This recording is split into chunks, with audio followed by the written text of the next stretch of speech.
The only thing I hate more in baseball than the pitch clock is ties. And of course it only happens in spring training, but the Twins and Phillies tied today in their spring training game. And honestly, you could call it a win, I would say. One, because they lost to the Phillies like 3 days ago, but they scored 2 runs in the 9th inning to even make it a tie. So I guess, like I said, that's positive results in terms of, record. Not that it matters, but it was an interesting game. And of course, that's what we're here to talk about, is what happened in the game. But I don't know. It wasn't super exciting. There wasn't really anything like jumped out at me. I got to watch it a little bit at work today, so that was kind of exciting. But it was a fast game. Some trends are starting to develop, only 5 or 6 games in. So I would love to comment about it with you in the comment section. So if you do enjoy the video, make sure to leave a like, subscribe, and comment.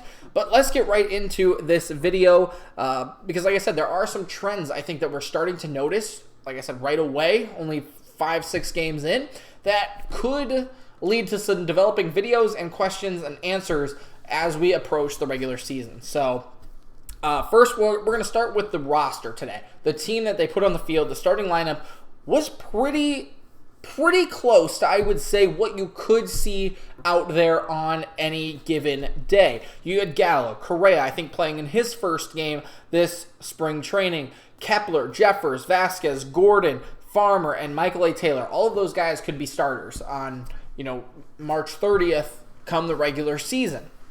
So positive notes there are they're playing together as a team. They scored early, 2nd inning, 4th inning before most of them were pulled. So that's good, right? Like, those are things you need to notice. Even though their performance might not be great. Oh, Correa only got 1 hit, or Jeffers got 1 hit. Kepler didn't get a hit. Like, oh, should we bury? Like, we don't need to notice those kind of things, but noticing that they are trending in the right direction. Of course, Jeffers hit the home run today for the Twins in his 1-for-3 day, but those are just things to notice, right? Another trend that I'm noticing, Gallo leading off, right? The Twins like to do this. They put Kepler there a couple of years ago. They like to have the big bat lead things off. And Kepler, when he was the leadoff hitter, had 5 home runs against Trevor Bauer, right, in a row. He was a big right fielder at that time. He was the Twins' power hitter almost, or a part of it during those seasons. And they like to do that, even with Buxton leading off. Buxton is clearly the fastest guy on the team, if not one of them in the major leagues, but he's very clearly got the power behind it too, where he could bat 2nd, 3rd, 4th, right? So Gallo batting first. This is the 2nd or 3rd time that he's done it now in spring training. It looks like that could be the direction that they go once opening day comes. And again, it's early, it's spring training, there's still a lot to develop. Like, I'm sure this is just kind of a test to see, can he lead off? What kind of approach does he have? Like, those are the things you look at, not that he went 0-for-2 with a walk. So it's those things. It's just like, are they really going to go with a power lefty at the leadoff position? Like, what does the leadoff position do in baseball, right? It's supposed to get on base. Gallo clearly doesn't do that as well as other people on the team, but he does it in a different way, right? Will the shift affect how he hits now? Because he's going to hit a lot more singles because they can't load up the right side with 5 or 6 guys, right? So it's all a learning game. It's all a learning curve, but Gallo leading things off. He also played first base today, right? Things to notice. It's interesting. It's really interesting because obviously I think Kirilloff could be the future of the first base position with the Twins, but he didn't play today. And most of these guys are your top dog or right underneath that, right? Or they're still going to be on the roster but not play every single day. So to get these guys early experience at positions that they might not play normally, to get them practice in different spots, I think it has a lot more positives than it does negatives. So really good to see Gallo up there. I like his approach. I think that he will do well in the leadoff spot if they decide to go there. I would not put him there, but okay. The next guy I want to talk about is Carlos Correa. He looked good today. In his first at-bat, he got a hit. It was on a 2-2 count. Easy. I think it was a slider. Just took it right with him. Pulled the ball right through the shortstop hole. Shortstop made a nice diving effort, but didn't get it. that's what I want to see from Correa right away. I think, like I said, this is his first game that he's played in spring training. I could be wrong, but I believe that. So I don't understand why guys don't play more in spring training, or like how the rotations work and everything. Like, they've played 6 games now, and this is his first one.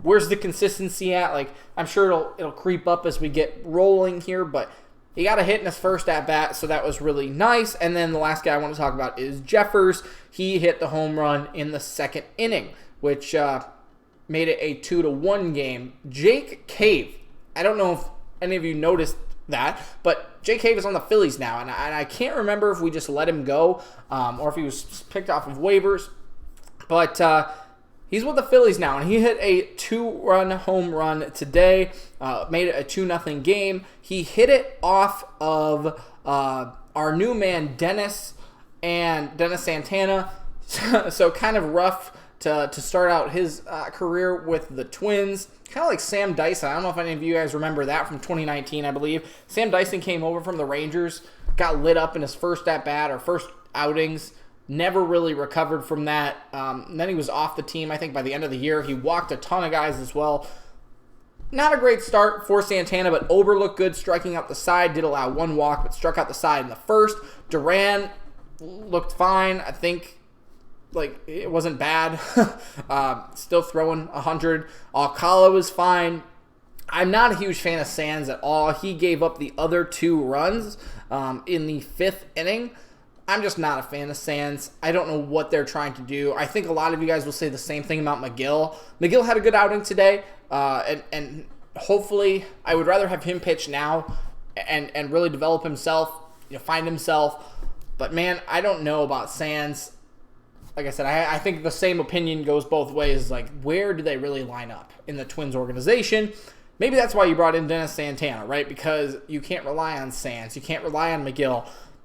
I don't know, but both of those guys' ERAs are not where they should be through 1 or 2 games, I know. But it's just like, if they're already getting beat up by spring training guys,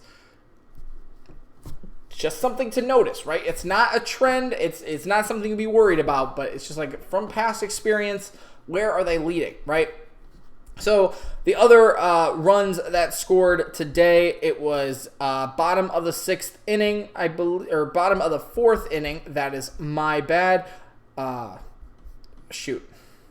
Let's go to scoring. I hate the stupid MLB.com reader. It was the 4th inning, which Jeffers hit his home run. Kyle Farmer had a sac fly double play in the 2nd inning, which made it 2-1. The home run tied it at 2. That was my bad. And then on the bottom of the 9th inning, this is what it says, because I was actually in a meeting at this time, so I did not get to see it. But a wild pitch by pitcher Brandon Zarbinski. Ernie Yates scores. Alex Isola scores. And there was a throwing error on catcher Aramis Garcia. So that's how we ended up with a tie. And again, that's good, I guess, that they ended in a tie. They came back in the 9th inning. They found a way to come back, but man, like, I don't have words to say for that. On to tomorrow, maybe. I think that's the best way to look at it. Is the Twins, they look fine. I think there's a lot more problems with the pitching that need to be sorted out before you get into, like, if you're winning on wild pitches, great, okay, your bats just didn't show up today, but, like, the pitching needs to be figured out more than the bats do, I think, and that'll come with time. Everyone's just starting to warm back up, but the bats look good, right? Joey Gallo, yeah, he went 0 for 2, but he looks good at the plate. Correa getting in the game right away. Good stuff. So, ladies and gentlemen, I hope you guys enjoyed this video. Again, leave a like and subscribe if you are into the Twins and talk about baseball. And we'll see you tomorrow for another one.